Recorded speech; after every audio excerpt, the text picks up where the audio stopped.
All right, my friends, do you want to be able to play like this when you're improvising at the piano? Well, believe it or not, when I was just improvising, I was only using one scale the entire time. Now you might be thinking, Johnny, how is that possible that you can get so many different sounds from one scale? Well, it's because I'm focusing on 5 different techniques. And the amazing thing is that you can use these techniques with any scale to create a huge variety of sounds. So if you're tired of learning a bunch of new scales when improvising at the piano, and you just want to take one scale and make it sound great, then this is the lesson for you. So let's go ahead and dive in. All right, for this lesson, we're gonna focus on a very simple chord, just a simple C major chord. And the amazing thing is that when you're playing this chord, you do not have to just play, right, the C major scale, but you can do all kinds of cool stuff with it. Right? I'm just improvising on a C chord, so I'm going to show you all of this cool stuff later on in the lesson. Okay, so if you're more of a beginner, you can play it like this. If you want it to sound a little more interesting, you can add the B to make it sound just a little bit more jazzy, which is nice. You could also hop up to your chord. I call this a stride approach, where I'm just jumping from the root up to the chord, and then if you really want it to sound cool and jazzy, you can do like this.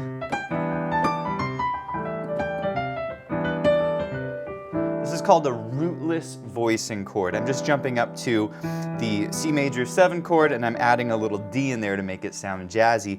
By the way, a cool other chord you can use here is called a C6-9, which is like this. All right, next I'm going to show you the 5 techniques that I mentioned earlier. But before we do this, if you're enjoying this lesson, please hit the like button. And if you're new to the channel, be sure to subscribe for more videos just like this. All right, you ready to start improvising over this C major chord? The scale that we're going to use is the easiest scale. You probably already know it, and it is the C major scale. Okay, so it's only white notes, very, very simple to play. And you might be thinking, Johnny, that's cool, but this is like kind of a boring scale. Can't you use some other cool scales? Well, certainly you can, but there's so much cool stuff that you can do with just the C major scale. Check it out.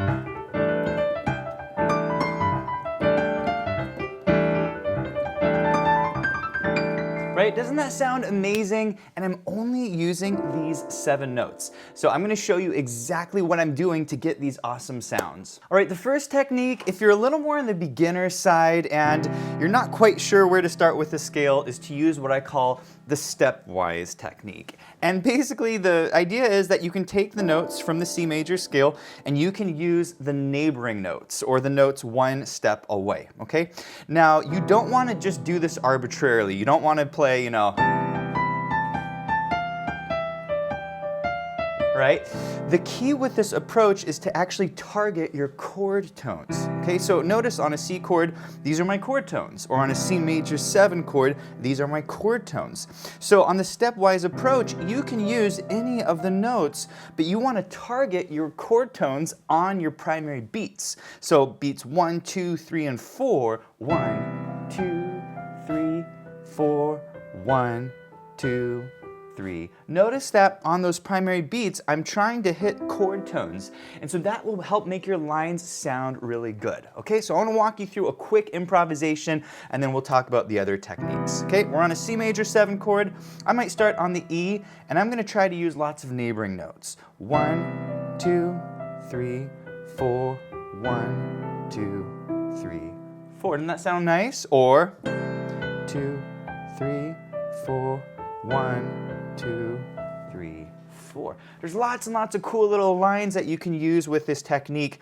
And again, I'm just primarily using neighboring notes, but I'm trying to target those chord tones on the primary beats. All right, here it is with a backing track. Here we go. There's my line. There's another line.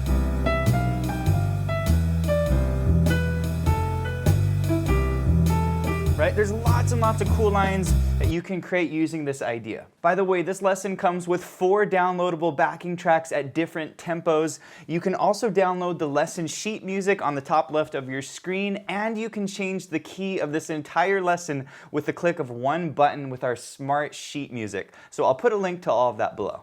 All right, technique number 2, if you want to make it sound a little bit more interesting, is to focus on third intervals. And when we were just improvising, we were primarily, using the neighboring notes, but a really cool thing you can start to do is kind of skip around to some various notes, okay? So these are little third intervals, and so you can build some really nice lines.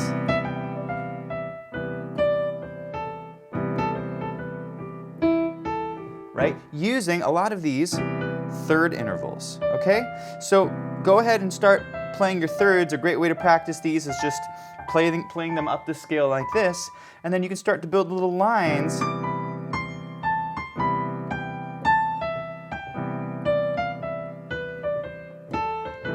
Doesn't that sound great? All right, let's go ahead and play this one with the backing track, and here we go. And here it is.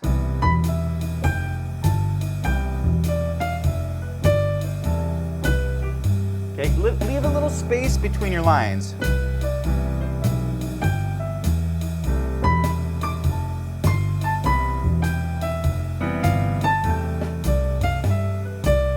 By the way, if you want to do a deep dive on the last 2 techniques that I taught you, check out our course 251 Soloing with Chord Tone Targets. In this course, you'll learn how to solo using this technique over one of the coolest chord progressions in jazz called the 251.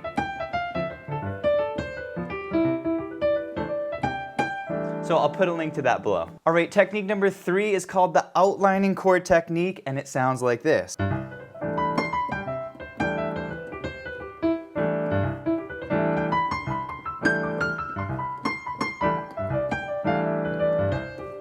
Sound great, and this is actually a very, very cool sound that's not very hard to play. So what exactly am I doing? Well, I'm taking my chord, in this case I'm using my C major 7 chord, and I'm simply outlining the notes of this chord using some different inversions. So this is kind of step number 1, is play your chord using all of the inversions, but you do not want to just play it like this. Right? Just playing up and down the piano. You want to kind of go between your different chord shapes and play some different lines.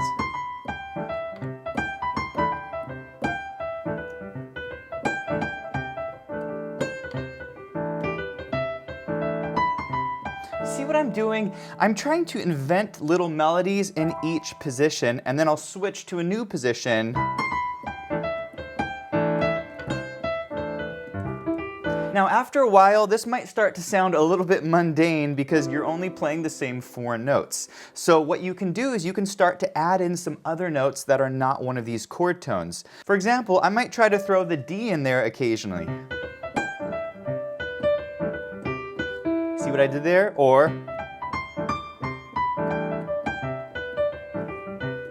okay, so try adding some of these other notes in. All right, let's go ahead and play this one with the backing track, and here we go. Let's start in a position, and maybe drop down.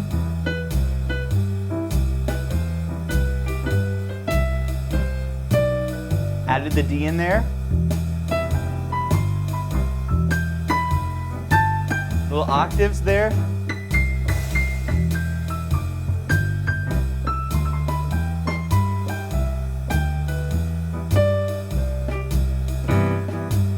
By the way, if you want to do a deep dive on this topic and you want to learn how to use this over the most common chord progression in jazz, check out our course 251 Soloing with Outlining Chords. I'll put a link to that below. All right, technique number 4 is for those of you who are kind of on the late beginner or more intermediate side of improvising jazz. It's called the Diatonic Triad technique, and it sounds like this.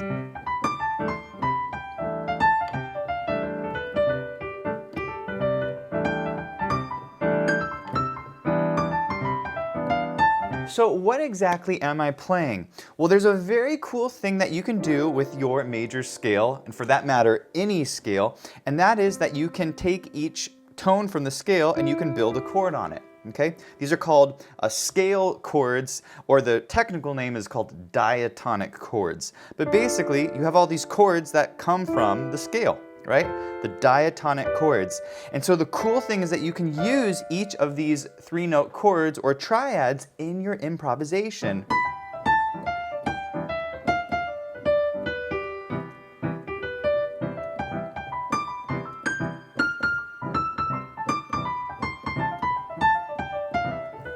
right? Doesn't that sound cool? And it's a very unique sound. Now you can use any of these 7 chords that you want, but certain of these chords sound better than other chords. I call these the primary diatonic triads, and here they are. The first one that sounds great is going to be on the 1 chord, or C major. The second one is going to be on the 3 chord, or E minor. The third is going to be on the G chord, so this is a G major, and the fourth one is on the A chord, and this is A minor, okay? So the 1, the 3, the 5, and the 6 are going to sound best. So when you're improvising, it's best to focus on these chords.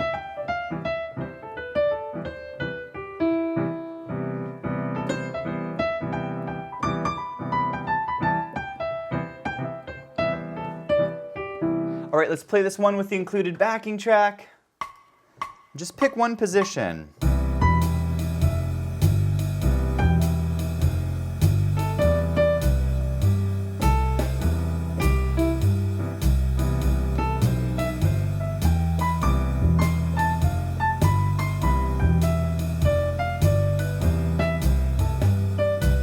By the way, if you want to do a deep dive on this technique using the most common chord progression in jazz, check out our course 251 Soloing with Diatonic Chords. I'll put a link to that below. All right, the final technique is the diatonic 7th chord technique, and this is for all of you intermediate to advanced level players, and here's what this one sounds like.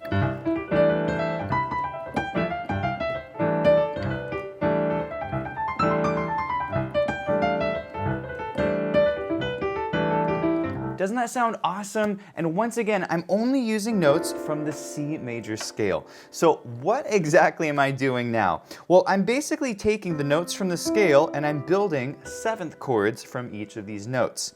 We call these diatonic 7th chords. And they're basically all of the 7th chords that come from the major scale, right? So just practice these 7th chords, and so you can use each of these 7th chords when you're improvising.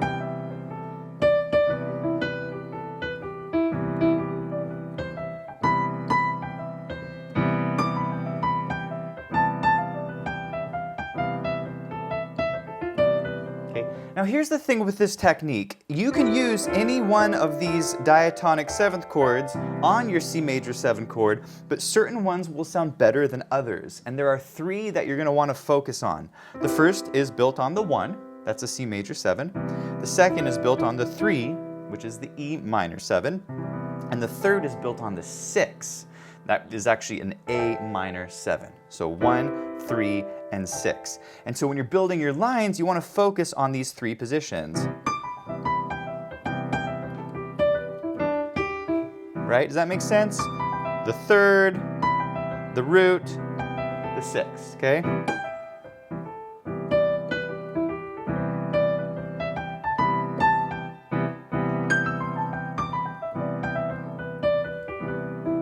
All right, let's play this with included backing track, and here we go.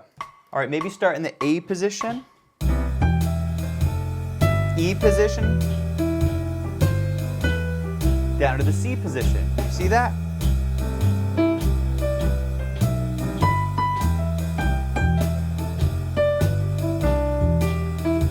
You can do the other diatonic chords.